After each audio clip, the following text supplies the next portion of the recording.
Hello, everyone.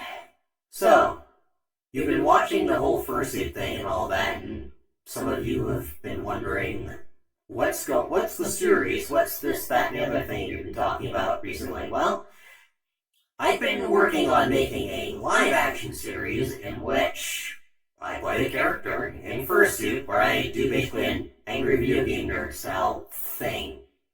The whole idea is that it's 2005. Beta has gone on TV with some small station just making video game reviews just to sort of, break out of the mold and sort of establish themselves as something different. And these tapes have been found in someone's attic, and they've been digitized and uploaded to YouTube.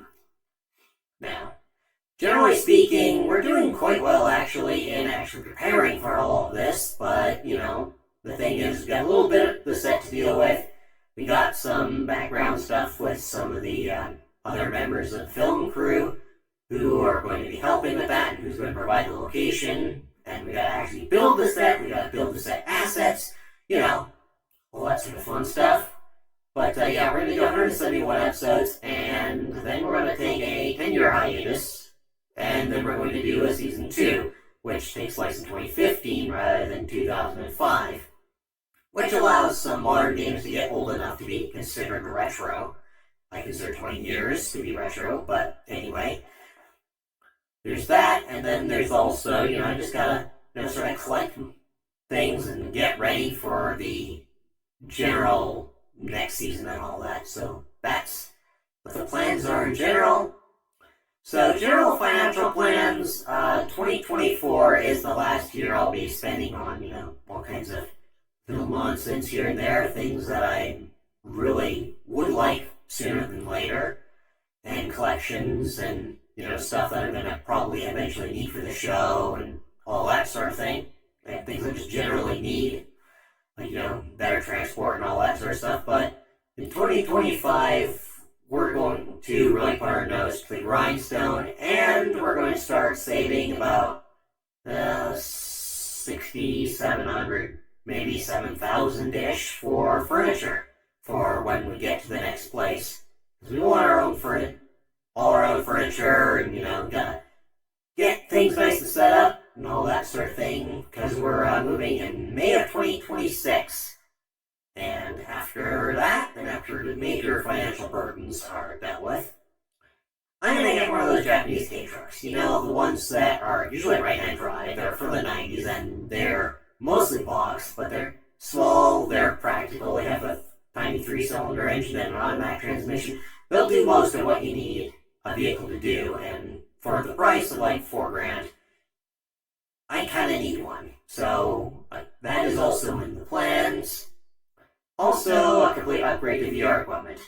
I'm running a Quest 2 right now, and unfortunately, the whole setup there is kind of annoying, and I don't exactly have full body tracking, and I really, really want to upgrade to whatever Deckard, the Valve Index replacement, happens to be.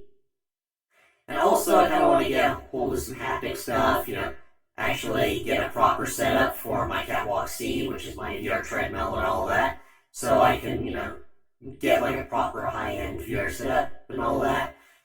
Replace my speakers in my home theater setup with a proper 5.1 system, one that isn't completely just rattly done with a pocket knife and a bunch of random cables that I happen to find or scavenge. Other than that, the LAN stuff, the new place will allow me to properly set up a proper LAN, and I'm going to be essentially connecting everything to the same 24-port switch. I have a big-ass switch that has 24 ports already. It's gigabit, so there's that. And I kind of want to connect everything to that so that my network topology is relatively sane and everything can connect to everything else properly. I'm also thinking of getting an NAS for network patch storage so that I can transfer anything really between all the machines with basically no fuss, and I don't have to worry about storage on any one particular device, which is kind of going into one of the big projects that I have planned for the future, and that's called Project Faraday. Now, as the name cleverly implies, this is a general RF idea. And this comprises analog TV, FM radio, and AM radio.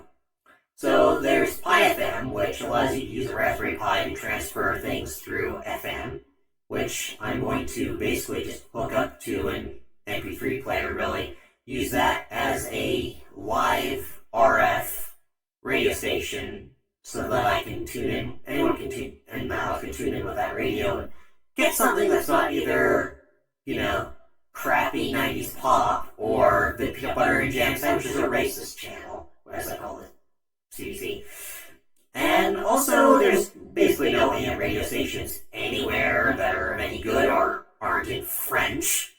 So I'm going to be doing an AM thing with a very basic transmitter. I mean, it's basically just an oscillator, a power supply, transformer, a couple of wires, and really that's mostly it, apart from, wire for an antenna.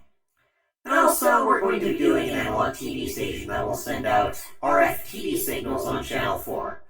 Now, obviously, there won't be, multiple channels to select from, but I'm going to be doing pretty much downloading all my favorite sort of YouTube channels and some of my content and all that. I'm going to be putting it in a single VLC file that's shuffled by default, and using Windows Task Scheduler to play that playlist on a regular basis, and using OBS to stream to an unlisted stream that a Chromecast will detect, and then I'll put that through an adapter to turn the HDMI to RCA, and then from RCA you can use a modulator to turn it into RF TV signals. And then I just had to have an antenna somewhere else in the house, and then basically I can just receive through that antenna, and then I can receive TV from any analog TV that has an RF input. Completely fucking pointless, I know, especially when I've got Chromecast hooked up with RCA to my VCR. But I mean, it's not really about practicality, it's more of, hey, this is a thing I can do. And also, I have a black and white RF TV that can receive analog signals over the air, and I want something to sort of demonstrate that. Also, with Project Faraday, I want a tube radio, an AM tube radio, so that I can receive that and, show it off. So, those are my general plans. And before you ask, yes, these RF things are legal. They're not very high power transmitters by any stretch of the imagination. As long as I'm not interfering with something that's, got a broadcasting license and is high power, then, I should be fine. And no one's going to be picking up analog TV anyway, aside from me, so